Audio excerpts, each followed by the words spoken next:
Distonia. Vocês já ouviram falar nisso? O que é a distonia? Quem que ela comete? Quem que pode ter ou não pode ter distonia? Como é que a distonia progride? Como é que ela evolui? Como é que trata? Como muitas pessoas têm muitas dúvidas sobre esse assunto, eu preparei esse vídeo, que é um compilado das principais informações sobre distonia para explicar para vocês. Então, se você tem algum interesse nesse assunto, fica até o final que eu vou explicar tudinho.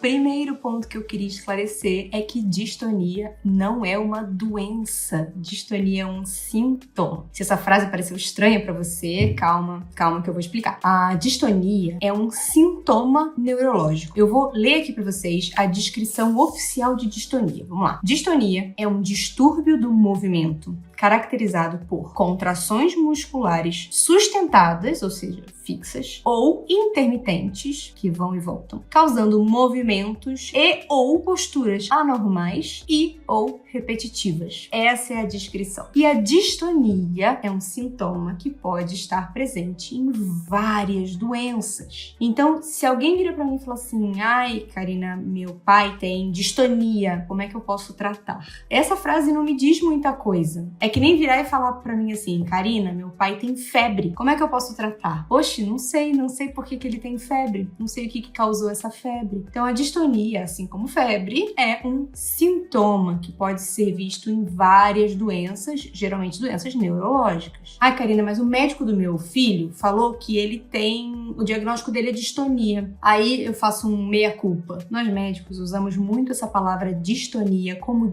diagnóstico quando é uma doença que predominantemente ou unicamente causa esse sintoma da distonia. A gente acaba usando essa palavra como sinônimo de diagnóstico, mas a distonia, diagnóstico de distonia, tem geralmente nome e sobrenome. A pessoa tem uma distonia genética causada por mutação no tóron A. Isso é um diagnóstico. Que tem distonia, a palavra distonia no meio do diagnóstico. Mas só falar distonia não está me dando um diagnóstico de nada, está só me falando uma questão de que sintoma predominante aquela pessoa tem na doença dela. E esse sintoma, a distonia, pode acometer a pessoa em várias partes do corpo. De uma forma bem resumida, a gente chama de distonia focal, aquela que pega só um pedacinho do corpo, por exemplo, só o rosto, ou só o pescoço, ou só a mão direita, ou a mão esquerda. E a gente chama de distonia generalizada, aquela que pega o corpo inteiro ou a maior parte do corpo, incluindo, isso é obrigatório, uma distonia que pegue o tronco, tá? Então a musculatura do abdômen, das costas. Então essa distonia ela pode ser focal ou generalizada. Além de definir a parte do corpo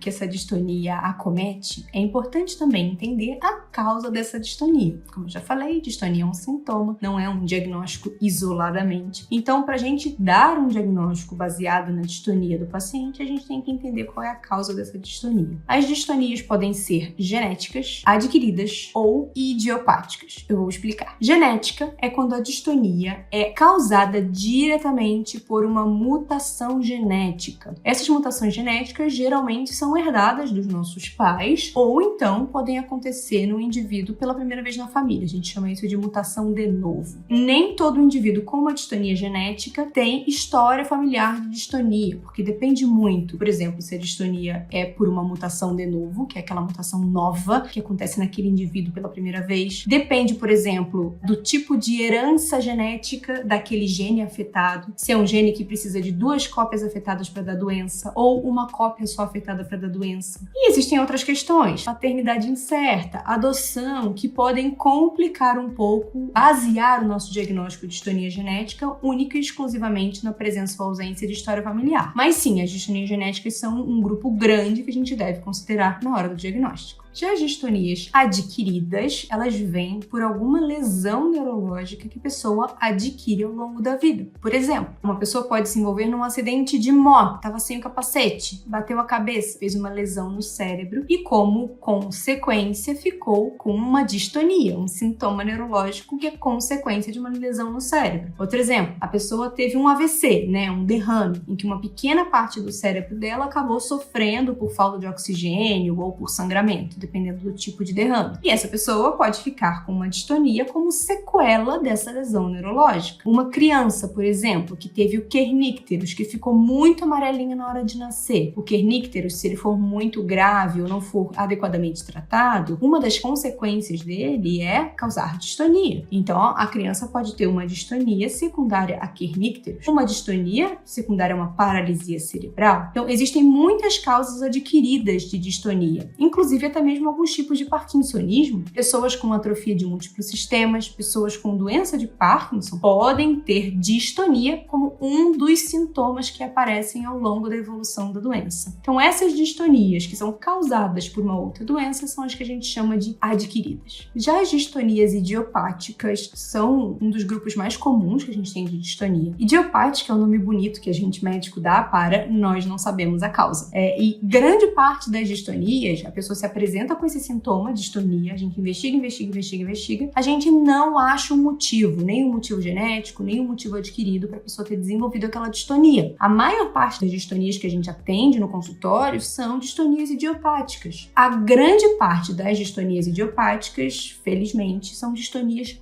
focais, como por exemplo, blefaroespasmo, uma distonia que faz com que a pessoa fique fechando o olho sem querer, forçadamente. Ou então o espasmo hemifacial, em que a pessoa contrai só uma parte do rosto também, sem querer. Ou então a síndrome de Meige, que também é uma distonia facial. Todas essas distonias são geralmente distonias idiopáticas, mas claro, a gente só consegue saber isso depois de uma avaliação médica completa, preferência por um especialista. Uma curiosidade sobre as distonias é que o movimento anormal, o movimento distônico, normalmente desaparece quando a pessoa está em sono profundo. Isso é na enorme maioria dos casos. Existem alguns casos de distonia e a postura anormal permanece durante o sono, sim, mas quando isso acontece é porque a pessoa geralmente já teve uma distonia que foi grave o suficiente, por tempo suficiente, para causar alguma alteração, alguma deformidade em articulação e em osso. Então, aquele membro afetado não volta para a postura normal quando o músculo relaxa, quando a pessoa está dormindo. Mas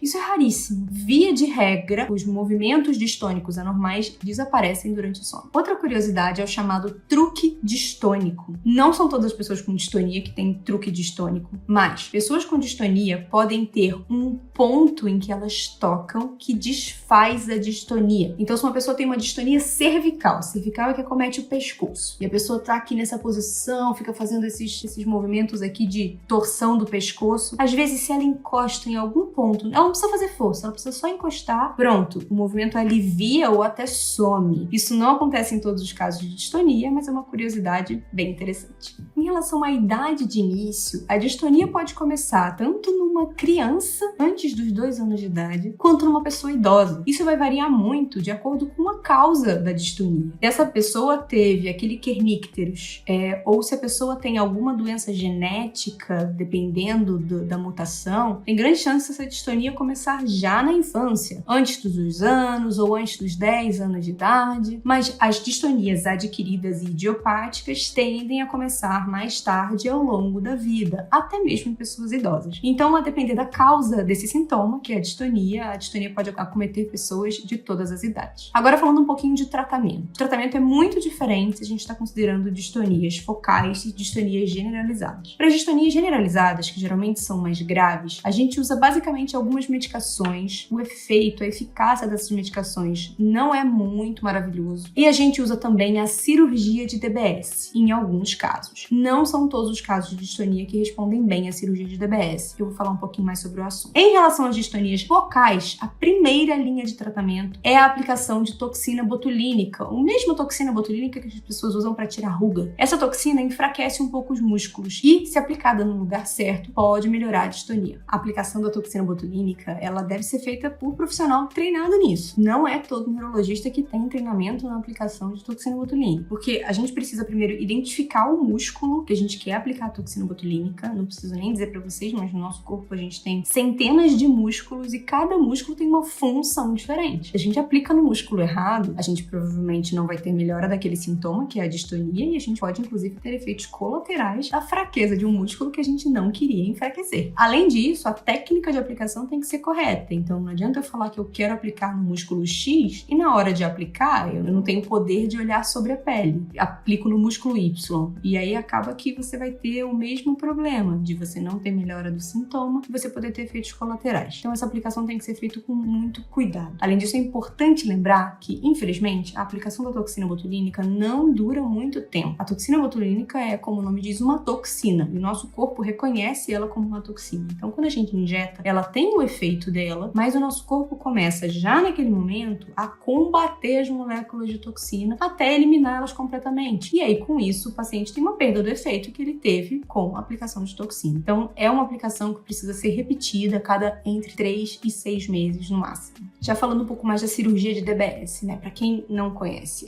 DBS vem do inglês Deep Brain Stimulation, que traduzindo é estimulação cerebral profunda. É uma cirurgia em que o neurocirurgião implanta 2 chipzinhos dentro do cérebro do paciente e o neurologista, usando um tablet, consegue programar esse chip para conseguir melhorar os sintomas de algumas doenças. Essa cirurgia é atualmente liberada para tratamento de sintomas da doença de Parkinson, do tremor essencial e das distonias. Mas o local no cérebro em que o chip é implantado é diferente nessas 3 condições. Então, não é o mesmo lugar que trata os sintomas de todas as 3 condições. Na distonia, a cirurgia de DBS pode ser indicada predominantemente nas distonias genéticas generalizadas. A depender da mutação, essas são as distonias que mais respondem ao DBS. Mas distonias focais, mesmo que já tenha feito a aplicação de toxina botulínica, quando o resultado não é o melhor ou o que o paciente esperava, o paciente precisa de uma melhora adicional, a cirurgia de DBS também pode ser indicada. Eu tenho um outro vídeo aqui no canal que eu falo um pouco mais sobre a cirurgia de DBS, especificamente para distonias. Então, se vocês quiserem, eu vou deixar o link aqui para vocês. Ufa, bastante informação, né? Eu certamente não esgotei o assunto de distonia. Existem muitos e muitos mais tópicos que eu poderia falar aqui nesse vídeo, mas eu tive que escolher os tópicos mais relevantes. Então, se você tem alguma dúvida sobre o assunto, deixa aqui que eu posso responder num próximo vídeo. E não se esqueça de se inscrever no canal. E até a próxima!